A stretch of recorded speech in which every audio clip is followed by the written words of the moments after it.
Hi, and welcome to the Unknown Secrets of SEVO website analysis. That's where we do a search engine optimization analysis of a website from two perspectives, search engine optimization and search engine visitor optimization. How does this happen? Somebody visited our website, e-webstyle.com. On the far right, they noticed this free website analysis form. They filled that form out. We chose their name out of our lucky hat, and now we're doing a website analysis on their site.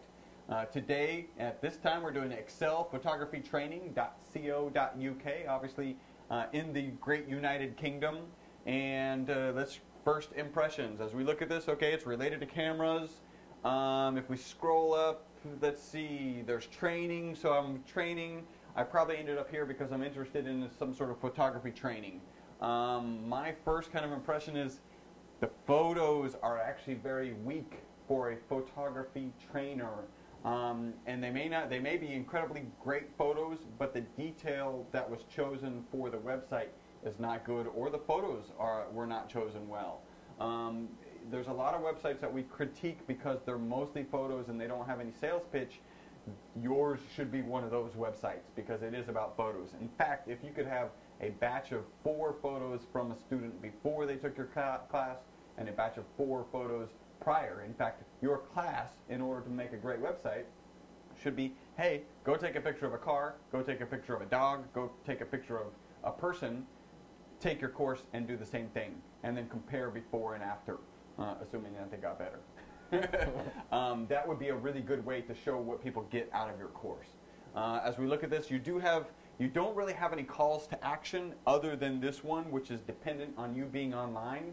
Hopefully you're working more than you're online, and so this is not the only way you should have people interacting with you. A great point that Chuck made was that you've got Facebook, Twitter, and LinkedIn links here. Really, you should have people liking you and be able to share the website right away. As we get into it, so let's say I've kind of stomached through this. I don't really like the photos. I don't really see a call to action, and I want to get into this. Let me hover over photography courses. And let's go to the first one, compact camera, how to take stunning photos. Great, that's what I want to do. By the way, that should have been text on the first page. Okay, I see the price. It's a compact camera workshop.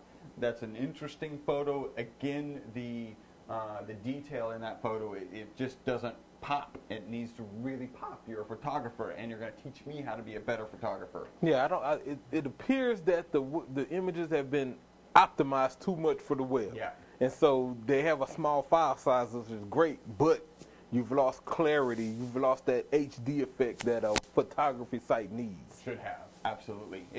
You can risk being a little bit slower for the benefit of having great images. Yeah. Images that pop. All right, so great. Look, you've done a good job already. I want to take this course. Chuck, what do I have to do? Well, I don't see a button yet. But keep going. Okay, we'll go back up. Ooh, there it is. 2 tiny book here's. That's a big problem. In fact, click book here. All right, so I click book here. This is great. Oh, okay, so now I've got to go in and figure out. Well, let's see if we can figure it out. Where is the? Okay, we got wedding. I want compact camera photography. I don't see it here. It's not even here. Let's say it was here. So now I've got to click another book through. So we're kind of being a little dramatic here. Did you find it? Oh, it's right there at the top. Okay. Wow, I missed that. And your TBC. Interesting. So you see the challenge is way too many clicks.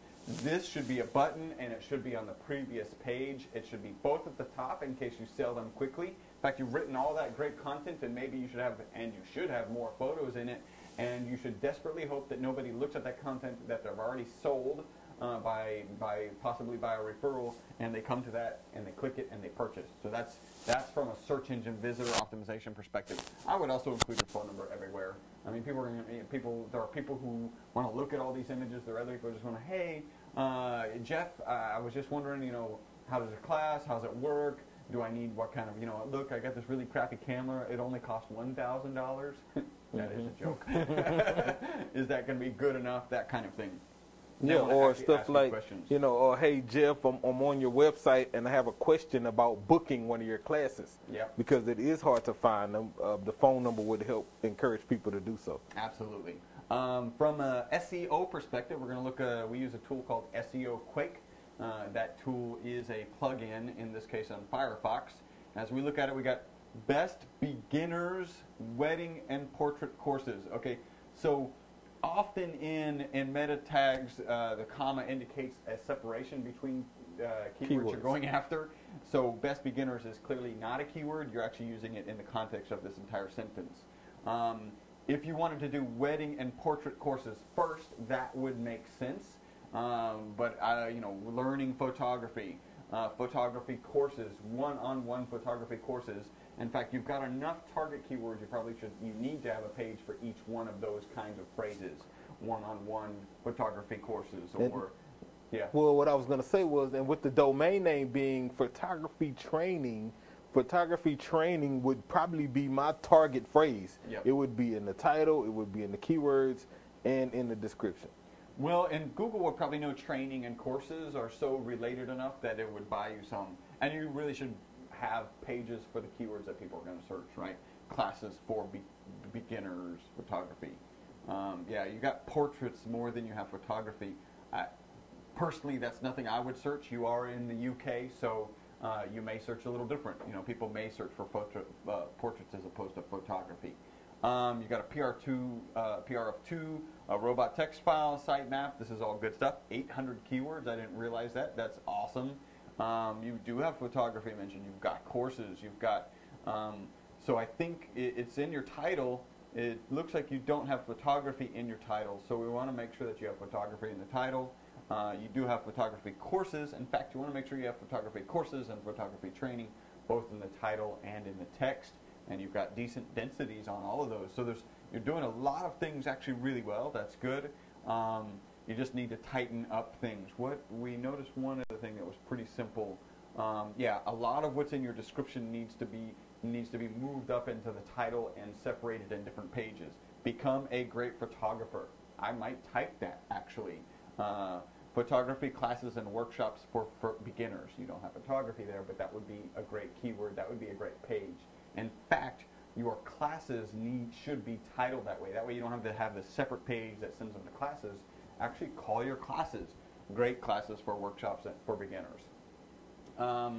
Back to the home page, to their home page real quick, or this page is fine. So in general, it's lacking a CTA, call to action. Also, one thing that we noted, the one call to action that we have ended up taking you to another page. One, it's below the fold, and it ended up taking you to another page. You do have some testimonials. Those should be up top. And the other thing that you had is you don't have a unique selling proposition. You have about who is Jeff, and under who is Jeff, it says that you're a Jeff is a qualified member of Master Photographer Association, and there was some other phrase somewhere else. It was a different page, right? Where you mentioned that you're a master photographer and have years and years of experience. Those are unique selling propositions that should be, frankly, on every page. All right, that was a SEVO website analysis. The way that happened is Jeff went to our website, e-webstyle.com, filled out this short form, free website analysis on the right at our website, and we pulled his website out of our hat and did that analysis. If you want us to do the same for you, then you need to do what he did. Until the next podcast, bye-bye.